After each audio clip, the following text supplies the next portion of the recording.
Magandang araw mga kababayan. At ito, may balita na naman tayong nasagap dito sa social media. Sabi nga ni Sir Mike is social media. Ayun, may isang Chinese na dinukot. Isang batang Chinese. Estudyante po ito. At kinidnap at pinutulan nga di umano ng daliri sa kidnapper. At ang kidnapper po ay dating membro ng Pogo. So, ayun. Pogo na naman. Isyo na naman ito ng Pogo. So, ang biktima ay di umano ay membro din raw ng Pogo. Yung biktima. Ama ng biktima. O pamilya ng biktima. So, ayun. Ayun nga sa balita ay sabi nga ni John Brick Remulla, yung Secretary Remulla ay yun nga, posibleng membro raw ng Pugo yung ama ng biktima. So, bakit naging membro ng Pugo? Anong ebidensya nila? Dahil dito, sa sabi ni, ito nga, unahin natin yung sinabi ni John Vic Remulla. Na membro daw di umano ang pamilya ng biktima. So, pakinggan natin mga kababayan. Natagpuan namang patay ang driver ng biktima sa inabando ng sasakyan sa Bulacan. Ayon kay Interior Secretary John Vic Remulla, umabot sa 20 milyong dolyares ang hiningi ng mga suspect sa pamilya ng biktima. Grabe no? $20 million. Grabe ang laking pira niyan. $20 million. Palagyan lang natin yung 50 pesos yung dollar ngayon is $1 is nasa 100 million. Grabe, ang laki. So, nasa 60 na ngayon siguro ang dollar or 50 plus. So, malaki talaga. 100 million. More than 100 million yung hiningi ng kidnapper. Kidnapper. So, ayun, ang mastermind nga nito, di umano ay dating membro ng Pugo. So, ayun, mayaman itong ama ng biktima dahil kung hindi ka naman mayaman, hindi ka hinga ng $20 million ng ganun kalaking pira. So, ayun nga dito, tingnan natin ang sabi ni Remulla. Dagdag niya, posibleng konektado sa Pogo ang insidente. We suspect na ang tinanggal ang biktima ay galing sa pamilya na nag-ooperate ng Pogo dati. So, yan ang masakit dito sa Pilipinas. Pag in-check ka, o Chinese ka, tapos mayaman ka, may mga negosyo ka dito, kahit anong legal na negosyo mo, kung makita ng mga tao na mapira ka, in-check ka, so, suspected ka na membro ng Pugo. So, pinapalabas talaga natin dito na pag Pugo ka is masamang tao. Kasi alam nyo na, nagsimula yan kay Duterte. Dumami yan sa panahon ng Duterte. So, siyempre, wala nang interpretasyon pa dyan. So, masama na ang Pugo. Ngayong administrasyon ngayon, masama ang Pugo. So, nung dati, maganda naman ang takbo ng Pugo. Ayun na nga, medyo malaki daw ang nakuha nating tax. Isa rin yung Pugo nakatulong sa pandemic nung nakaraang administrasyon. So, may natulong ang Pugo. So, sa lahat naman ng Pugo, hindi naman natin masasabing magandang takbo, walang illegal. May mga, hindi naman lahat, siguro, hindi naman kayang bantayan siguro yan ng, siguro dati, pero konti lang. So, bakit ngayon ang daming anomalya ng Pugo?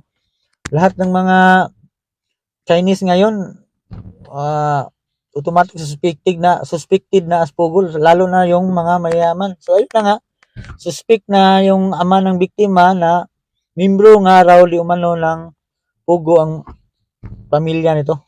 Pamilya ng ama ng biktima. Nagsabi mismo yan ni Secretary Remulla.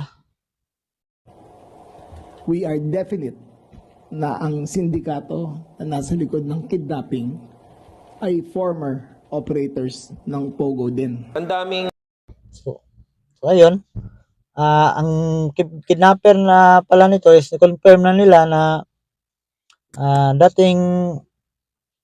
dating Pogo ito, operators, ang mastermind ng kidnapper.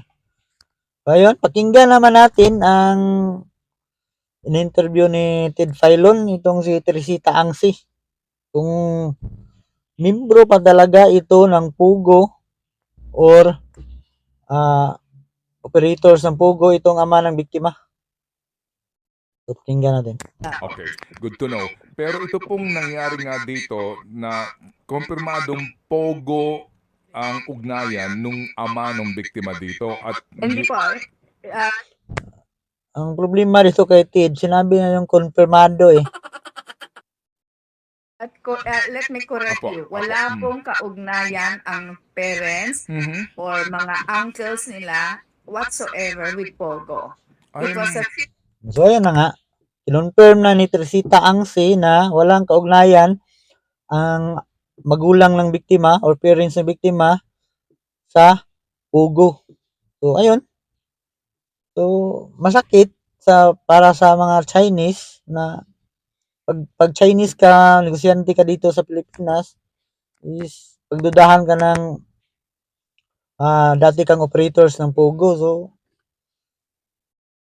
parang pinapalabas dito sa atin na pag may mga anomalyang mga sangkot ng mga incheck is posibleng dati ka ng Pogo operators. So ayun, dati kang membro ng Pogo. So mahirap. Pero ayan, gobyerno natin yan eh na mahirap talaga sa mga part ng mga Chinese na ganyan ang tingin nila sa atin. Biktima na nga sila, binibiktima pa, binabalita pa sa news na alam nyo naman ang mga tao pag makarinig yan ng balita na kahit hindi pa confirm, pag marinig mo sa balita na yung suspect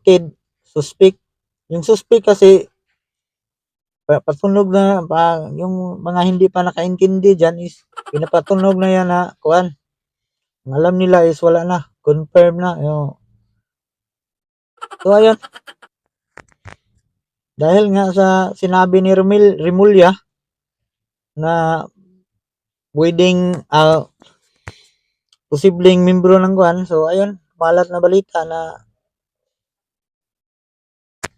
membro di umano ng kuan ng Pogos ang parents ng biktima. So ayun, kinonfirm nga ni Teresita Angsi na hindi ito membro ng Pogo itong ama ng biktima o parents.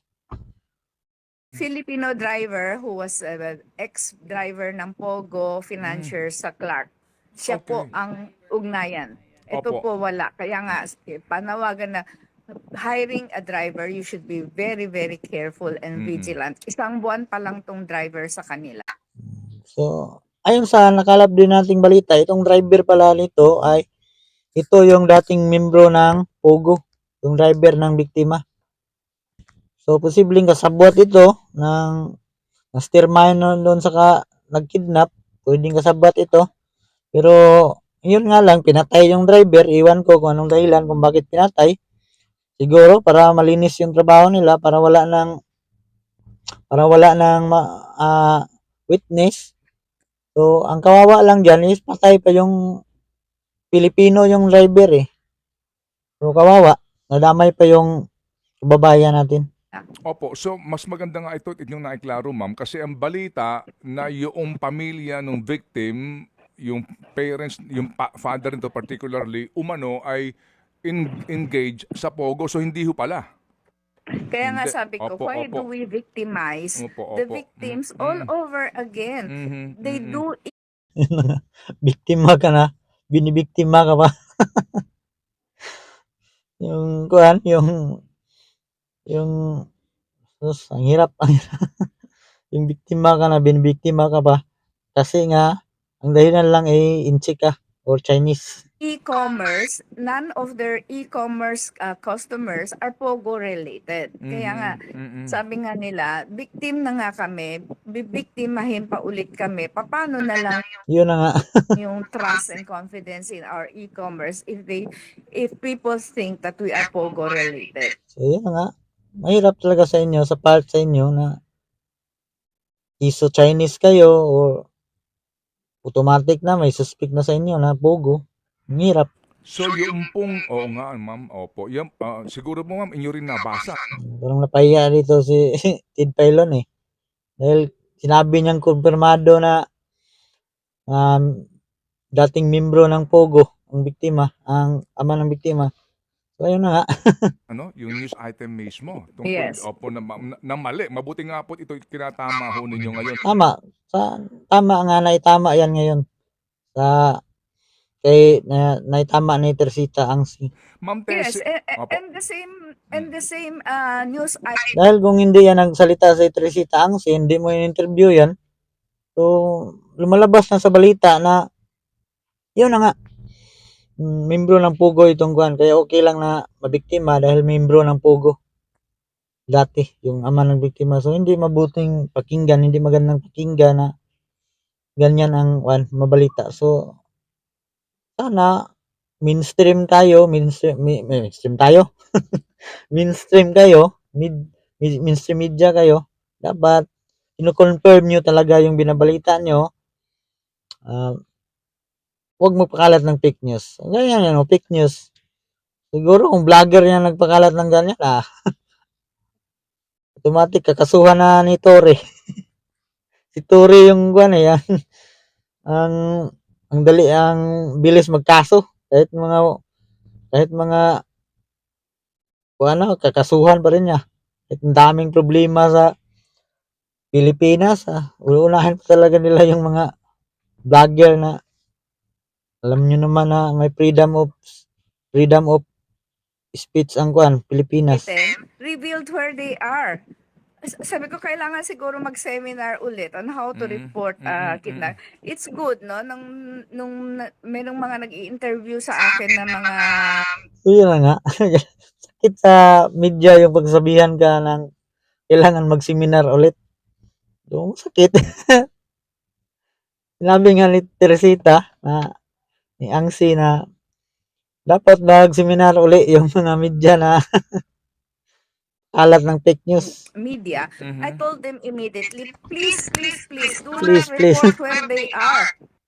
Tama. Huwag mag-report ng kung ano-ano na wala ka namang sapat na basihan. Dapat i-confirm nyo muna dahil hindi nyo alam na may masasaktan ng mga tao. Kahit in-check pa yan, kahit Chinese yan. Kahit hindi natin yan kababayan.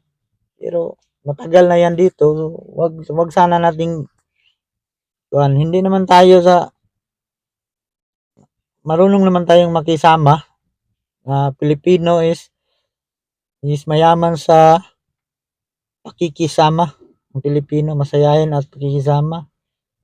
So ayun na nga mga kababayan, at magandang araw sa inyong lahat at kita na naman tayo bukas. So, maraming salamat po.